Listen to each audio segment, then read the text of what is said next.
শ্রীলঙ্কার সাম্প্রতিক প্রশাসনিক অবস্থার একটি বিশদ বিশ্লেষণ। শ্রীলঙ্কা দক্ষিণ এশিয়ার অন্যতম গুরুত্বপূর্ণ দ্বীপরাষ্ট্র। গত কয়েক বছরে একাধিক রাজনৈতিক, অর্থনৈতিক এবং সামাজিক সংকটের মধ্যে দিয়ে অগ্রসর হয়েছে। 2024 সালে অনুরাগ কুমারা দিসানায়েকে এর নতুন নেতৃত্বে শ্রীলঙ্কা পুনর্গঠনের পথে হাঁটছে, তবে দেশটির প্রশাসনিক অবস্থা এখনও অনেক চ্যালেঞ্জের মুখোমুখি। এই প্রতিবেদনে শ্রীলঙ্কার সাম্প্রতিক প্রশাসনিক অবস্থার বিস্তারিত পর্যালোচনা তুলে ধরা হলো। এক, অর্থনৈতিক সংকট ও পুনর্গঠন। 2022 সালে অর্থনৈতিক বিপর্যয়ের প্রভাব। শ্রীলঙ্কায় সাম্প্রতিক অর্থনৈতিক সংকট শুরু হয় 2022 সালে। বৈদেশিক ঋণের ভার, বৈদেশিক মুদ্রার সংকট এবং জ্বালানির অভাবে দেশটি কার্যত দেউলিয়া হয়ে পড়ে।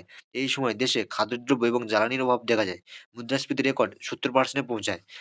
আন্তর্জাতিক ঋণদাতাদের কাছে শ্রীলঙ্কা ঋণ পুনর্গঠনের আবেদন জানায়। 2, IMF ঋণ চুক্তি। 2023 সালে শ্রীলঙ্কা IMF এর কাছ থেকে $3 বিলিয়ন ঋণ পায়। তবে এই ঋণের শর্ত অনুযায়ী কঠোর কর নীতি গ্রহণ করতে হয়। সরকারি ব্যয়ে ব্যাপক কাটছাঁট করা হয়। এই নীতিগুলো নিয়ে নতুন সরকার কাজ করছে, যাতে করের বোঝা কিছুটা লাঘব করা যায় এবং বিনিয়োগে প্রণোদনা বাড়ানো যায়। 3, পর্যটন ও রপ্তানি বৃদ্ধি। অর্থনীতি পুনর্গঠনের লক্ষ্যে শ্রীলঙ্কা পর্যটন শিল্প এবং রপ্তানিমুখী অর্থনীতিতে জোর দিচ্ছে। দেশটির নতুন প্রশাসন বৈদেশিক মুদ্রা আদায়ের লক্ষ্যে পর্যটন খাতকে পুনরুজ্জীবিত করার চেষ্টা করছে। চা, রাবার এবং বস্ত্রশিল্পে নতুন বিনিয়োগ আকৃষ্ট করতে উদ্যোগ নিচ্ছে। 2, রাজনৈতিক পুনর্গঠন। অনুরাগ কুমারা দিশানায়েককে সরকারের নীতি। 2024 সালে ক্ষমতায় আসার পর দিশানায়েককে সরকার বড় ধরনের রাজনৈতিক সংস্কারের প্রতিশ্রুতি দিয়েছে।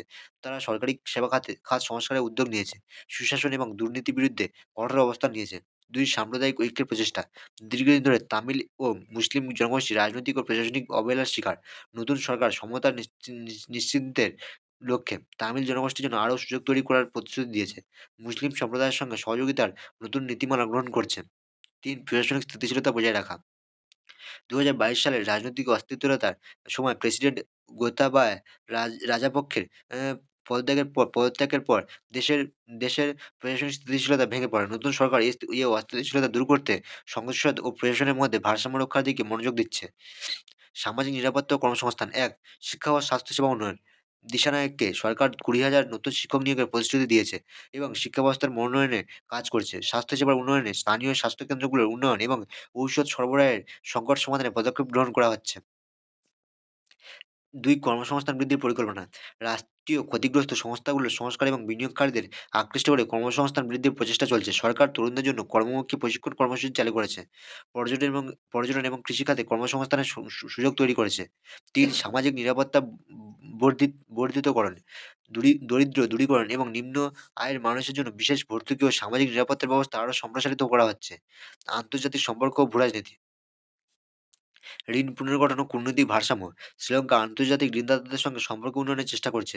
ভারত, চীন এবং জাপানের মতো বড় অর্থনৈতিক শক্তির সঙ্গে ঋণ পুনর্গঠনের আলোচনা সফল হয়েছে।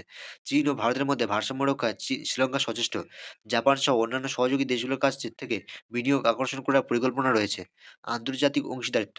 শ্রীলঙ্কার কৌশলগত অবস্থানের কারণে এটি ভারত মহাসাগরের বাণিজ্য পথের জন্য গুরুত্বপূর্ণ। দিশানায়েক দিশানায়েকে সরকার এবং অবস্থানের সদ্ব্যবহার করে আন্তর্জাতিক অংশীদারিত্ব আরও জোরদার করতে কাজ করছে। চ্যালেঞ্জসমূহ। দুর্নীতি ও প্রশাসনিক অদক্ষতা। দুর্নীতির বিরুদ্ধে লড়াই এবং প্রশাসনিক দক্ষতা বাড়ানো সরকারের জন্য একটি বড় চ্যালেঞ্জ। IMF ঋণের শর্ত পূরণ। IMF ঋণের কঠোর শর্ত বাস্তবায়নের ফলে সাধারণ মানুষের জীবনযাত্রার উপর নেতিবাচক প্রভাব পড়ছে, যা সরকারের জন্য রাজনৈতিকভাবে ক্ষতিকর হতে পারে। সামাজিক অস্থিরতা, বর্ধিত মুদ্রাস্ফীতি এবং ব্যয় সংকোচন নীতির কারণে নিম্ন আয়ের মানুষগুলোর সরকারের প্রতি অসন্তুষ্ট। জলবায়ু পরিবর্তনের প্রভাবে কৃষি ও পর্যটন খাতে নেতিবাচক প্রভাব পড়ছে, যা অর্থনীতির উপর বড় প্রভাব ফেলতে পারে। উপসংহার: শ্রীলঙ্কার সাম্প্রতিক প্রশাসনিক অবস্থা, অর্থনৈতিক পুনর্গঠন, সামাজিক উন্নয়ন এবং আন্তর্জাতিক সম্পর্কের ভারসাম্য রক্ষার ক্ষেত্রে উল্লেখযোগ্য পরিবর্তনের মধ্যে দিয়ে যাচ্ছে। তবে দেশের অভ্যন্তরীণ চ্যালেঞ্জ এবং আন্তর্জাতিক প্রতিযোগিতার মুখোমুখি হয়ে টেকসই উন্নয়নের পথে এগিয়ে যাওয়ার নতুন সরকারের জন্য একটি বড় দায়িত্ব। জনগণের চাহিদা এবং বাস্তব চ্যালেঞ্জের মধ্যে সঠিক সমন্বয় ঘটাতে পারলে শ্রীলঙ্কা তার সংকট থেকে কাটিয়ে উঠতে সক্ষম হবে।